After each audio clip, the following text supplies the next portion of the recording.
Bapak Ibu kelas dewasa dan dewasa senior yang saya kasihi, selamat pagi, selamat berjumpa di kelas sekolah minggu, kelas dewasa dan dewasa senior. Pelajaran kita pagi ini merupakan pelajaran terakhir dari Kesatuan 1 yang berjudul Penciptaan sampai Kejatuhan Manusia. Tuhan tetap menunjukkan kasih-Nya dan janji keselamatan. Itu adalah judul kesatuannya. Sedangkan judul pelajaran kita adalah janji keselamatan di tengah hukuman. Teksnya diambil dari Kejadian 3, 15-24. Doa saya, kita semua ada dalam keadaan sehat dan sukacita. Sebelum mulai, mari kita minta pimpinan Allah Roh Kudus untuk membimbing kita. Mari kita berdoa. Bapa yang kami sembah dalam nama Tuhan Yesus, kami bersyukur karena ada kesempatan kembali berkumpul sebagai kelas dewasa dan dewasa senior. Tuhan memberkati kami semua, supaya apa yang kami pelajari sungguh-sungguh kami mengerti dan kami boleh hidup benar di hadapan-Mu. Berkati semua kami supaya kami tetap diberi kekuatan, diberi kesehatan pada masa pandemi ini. Kalau ada di antara kami yang lemah tubuh, mohon Tuhan menjamah. Terima kasih, dalam nama Tuhan Yesus kami berdoa dan bersyukur. Amin. Bapak Ibu, sebelum kita melanjutkan pelajaran kita pada pagi hari ini, mari kita memeriksa ayat hafalan kita. Ayat hafalan kita diambil dari Kejadian 3 ayat 15 yang berbunyi, Aku akan mengadakan permusuhan antara engkau dan perempuan ini, antara keturunanmu dan keturunannya. Keturunannya akan meremukkan kepalamu dan engkau akan meremukkan tumitnya. Kejadian 3 ayat 15. Bapak Ibu, secara akademis pasal 3 ayat 15 ini disebut proto-evangelium, yaitu kabar baik pertama, di mana Allah merencanakan keselamatan bagi umat manusia melalui keturunan perempuan itu. Keturunan yang dimaksud adalah Yesus Kristus yang meremukkan kepala ular, yaitu iblis, dengan kematiannya di kayu salib dan kebangkitannya dari antara orang mati. Kita bisa membaca nanti Ibrani 2 ayat 14 dan 1 Korintus 15 ayat 55 sampai 57. Nah, Bapak Ibu, mari kita membaca kisah dari pelajaran yang kelima ini. Mari kita akan membaca bersama-sama. Lalu berfirmanlah Tuhan Allah kepada ular itu, karena engkau berbuat demikian, terkutuklah engkau di antara segala ternak dan di antara segala binatang hutan. Dengan perutmu lah engkau akan menjalar, dan debu tanahlah akan kau makan seumur hidupmu. Ayat 15, Aku akan mengadakan permusuhan antara engkau dan perempuan ini, antara keturunanmu dan keturunannya. Keturunannya akan meremukkan kepalamu, dan engkau akan meremukkan tumitnya.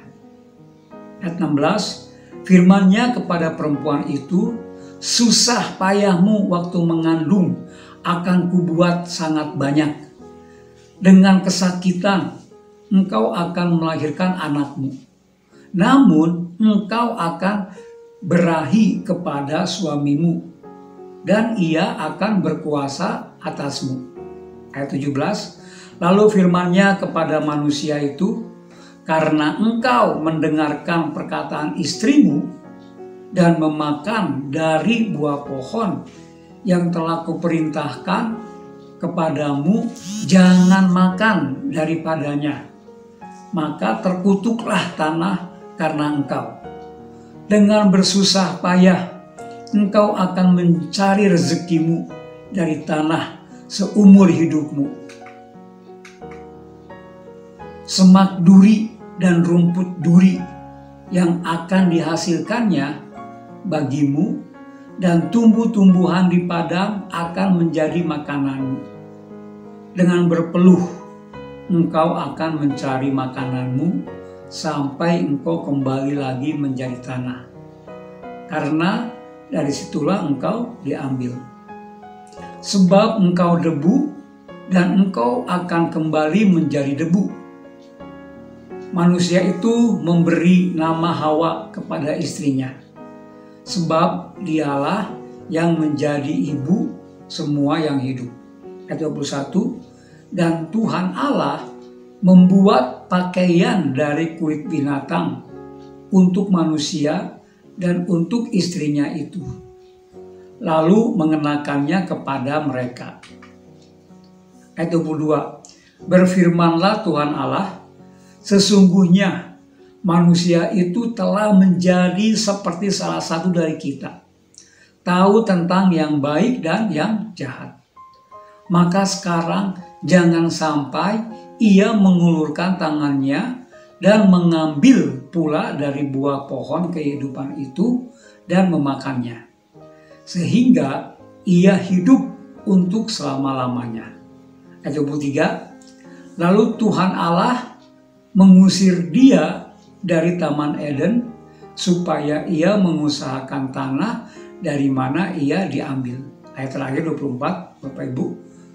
Ia menghalau manusia itu, dan di sebelah timur Taman Eden ditempatkannya lah beberapa kerub dengan pedang yang bernyala-nyala dan menyambar-nyambar untuk menjaga jalan ke pohon kehidupan. Itu adalah narasi yang kita pelajari pada pagi hari ini. Bapak Ibu yang saya kasihi, masyarakat menginginkan agar pelaku kejahatan mendapat hukuman yang setimpal dengan kejahatannya. Betul ya? Sebaliknya, pelaku kejahatan ingin agar kesalahannya diampuni dan ia dibebaskan dari hukuman. Pasti ya, mereka yang melakukan kejahatan ingin bebas. Bagaimanapun juga, hukuman perlu diberikan kepada pelanggar hukum.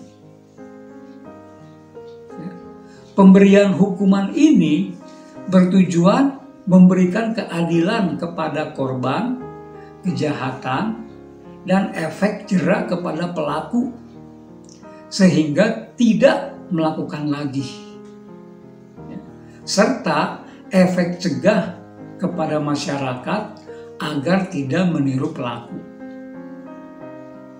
Pada akhirnya, semua itu bertujuan untuk menghasilkan ketertiban dan kedamaian masyarakat. Nah, pada pelajaran 5 kita akan melihat keadilan Allah ditegakkan kepada pelanggar hukum dan sekaligus melihat kasih Allah diberikan kepada manusia. Ini artinya di mana keadilan dan kasih bertemu. Nah, Bapak Ibu, kita bisa melihat di dalam ayat yang ke-14 bahwa Allah menegakkan keadilan dengan menghukum setiap pihak yang bersalah. Di ayat itu jelas dikatakan bahwa iblis yang mengambil rupa ular, dia berdosa. Karena apa? Memperdaya Hawa. Demikian juga Adam dan Hawa berdosa karena makan buah yang dilarang oleh Tuhan. Allah menghukum ular sehingga ia menjalar dengan perutnya, dan debu tanah menjadi makanan seumur hidupnya. Tidak cukup di situ saja. Hawa sebagai pihak yang pertama memakan buah terlarang mendapat hukuman berupa susah payah waktu mengandung dan kesakitan saat melahirkan anaknya. Itu lihat di ayat yang ke-16. Hal ini berlaku atas semua perempuan sesudah Hawa. Adam sebagai pihak yang mengikuti dosa istrinya mendapat hukuman berupa susah payah untuk mencari rezekinya, harus berkeringat. Itu di pasal 3 ayat 17. Bapak Ibu, bekerja yang tadinya merupakan kesenangan karena diperintahkan Allah, sekarang harus dilakukan dengan berpeluh dan susah payah agar dapat memenuhi kebutuhannya. Itu di ayat 19, ya. Dan ini berlaku atas semua laki-laki sesudah Adam.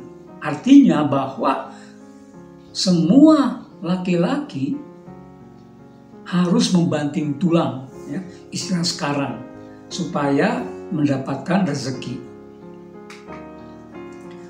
Hukuman terhadap Hawa mempengaruhi Adam. Demikian juga sebaliknya. Hawa dihukum akan berahi atau memiliki kecenderungan untuk mendominasi suaminya, tetapi suaminya akan berkuasa terhadapnya. Karena dosa, Bapak Ibu, kehidupan suami istri tidak mudah.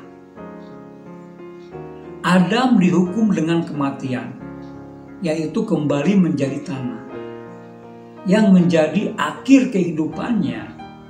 Dan ini juga berlaku kepada Hawa dan semua keturunannya. Karena dosa keduanya, tanah terkutuk, ya, ayat 17. Bahkan seluruh bumi terdampak. Bapak Ibu bisa lihat di Roma 8 ayat 20 sampai 21. Ya, ini adalah dampak karena dosa. Dari virus, nyamuk hingga binatang besar dan alam tidak mudah diajak bekerja sama oleh manusia setelah mereka jatuh ke dalam dosa. Nah, hukuman dijatuhkan, tetapi keselamatan dijanjikan oleh Allah. Pertanyaannya Bapak Ibu, apakah tidak ada harapan bagi manusia berdosa? Nah, mari kita dengan teliti melihat setiap hukuman. Meski dihukum, Hawa tetap mendapat berkat dari kesenangan hubungan seksual dengan suaminya dan dengan melahirkan keturunannya. Meski dihukum, Adam tetap mendapat berkat bahwa tanah tetap memberikan hasil yang cukup bagi kebutuhan keluarganya.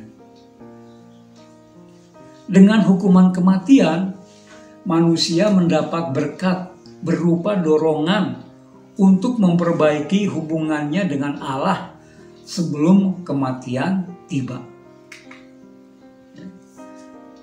Lebih dari berkat itu, Allah memberikan janji keselamatan di ayat 15 yang menjadi ayat hafalan kita. Ya, keturunannya keturunan perempuan itu, ya, yaitu Hawa, akan meremukkan kepalamu. Adam memberi nama Hawa bagi istrinya. Sebelumnya perempuan atau Isya, karena ia diambil dari laki-laki, atau Ish. Hawa sendiri berarti ibu dari semua yang hidup. Mereka dihukum dengan kematian, tetapi Adam meyakini ada kehidupan baginya dan keturunannya berdasarkan janji keselamatan dari Allah di ayat 15. Nah, Bapak Ibu, hukuman dijatuhkan, keselamatan dijanjikan, dan pertolongan diberikan Allah. Luar biasa. Ya. Dalam teks Alkitab pelajaran ini, kita melihat keadilan Allah ditegakkan dan kasih anugerah Allah dipertontonkan. Manusia memang dihukum dengan kematian sebagai konsekuensi dosa, tetapi tidak langsung saat itu juga. Coba perhatikan ayat 21. Di ayat ini kita melihat pertunjukan kasih Allah yang mengorbankan binatang tak berdosa untuk menutup ketelanjangan manusia. Daun pohon ara sudah tidak cukup lagi. Bila kita hubungkan dengan seluruh pengajaran Alkitab, maka ayat ini menjadi ilustrasi bahwa di kemudian hari Allah menyediakan Yesus Kristus yang tidak berdosa untuk menyelamatkan manusia dari hukuman dosa, yaitu kematian kekal. Amal baik kita tidak cukup.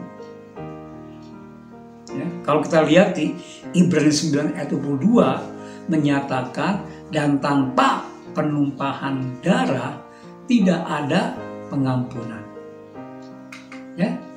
Nah, Bapak Ibu, kasih Allah dilanjutkan dengan mencegah manusia memiliki tubuh berdosa yang kekal. Keadaan berdosa dan tidak dapat menghentikan dosa adalah siksaan. Jika manusia memakan buah pohon kehidupan, akan membuat kekal siksaan itu. Ya, dan Allah tidak ingin itu terjadi. Sehingga ia harus menempatkan atau mengusir mereka dari Eden dan menempatkan kerub untuk menjaga jalan menuju ke pohon kehidupan. Itu bisa dilihat di pasal 3 ayat 22 sampai 24 teks kita hari ini. Nah, dalam semua eksekusi dosa kepada manusia, Allah memberikan pertolongan.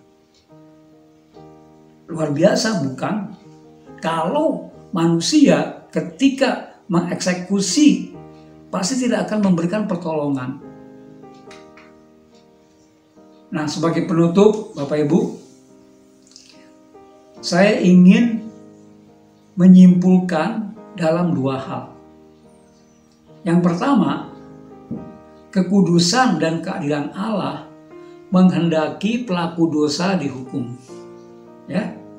Sebaliknya, kasih Allah membuatnya menolong pelaku dosa menjalani hukumannya dan pada saat yang sama menyediakan jalan keselamatan dari penalti dosa, yaitu kematian kekal di neraka. Betapa mengagumkan kasih Allah kepada manusia berdosa. Kita patut bersyukur atas kasih-Nya itu. Ya. Yang kedua, pengucapan syukur. Salah satu bentuk ucapan syukur atas kasih Allah adalah dengan mengampuni orang yang bersalah kepada kita. Allah telah mengampuni kita di dalam Kristus. Mari meneladani Allah dengan mengampuni mereka yang bersalah kepada kita. Tidak mendendam. Nah, Bapak Ibu, sebelum saya mengakhiri pelajaran pada hari ini, setelah kita menyaksikan pengajaran ini, Bapak Ibu bisa kembali ke kelas masing-masing dan berdiskusi. Ada 2 topik yang kita bisa diskusikan. Yang pertama, bagaimana kita dapat mengagumi anugerah Allah tanpa menganggap sepele dosa kita. Ini penting, ya.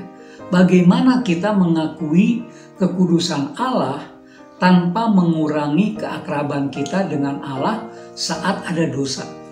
Ya, silakan didiskusikan.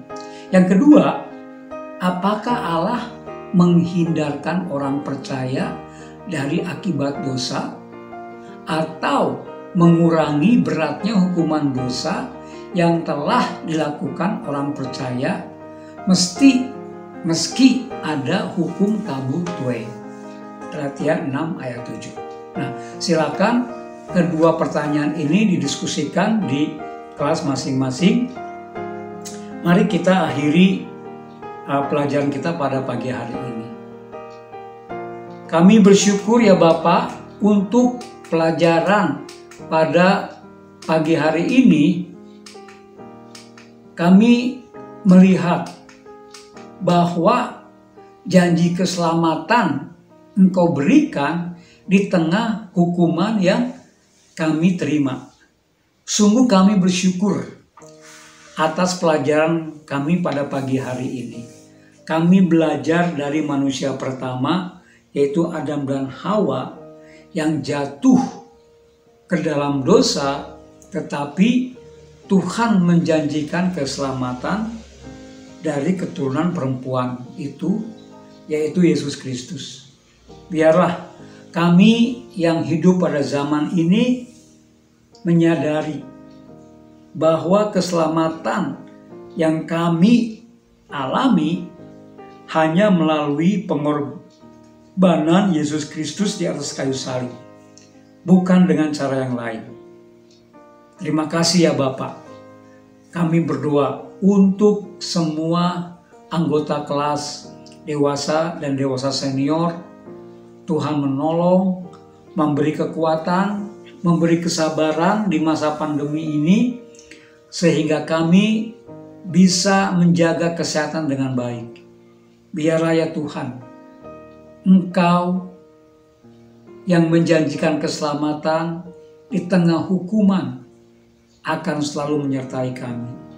Berkati para anggota kelas dewasa dan dewasa senior, biarlah kami boleh hidup bersukacita dan selalu mengucap syukur kepadamu.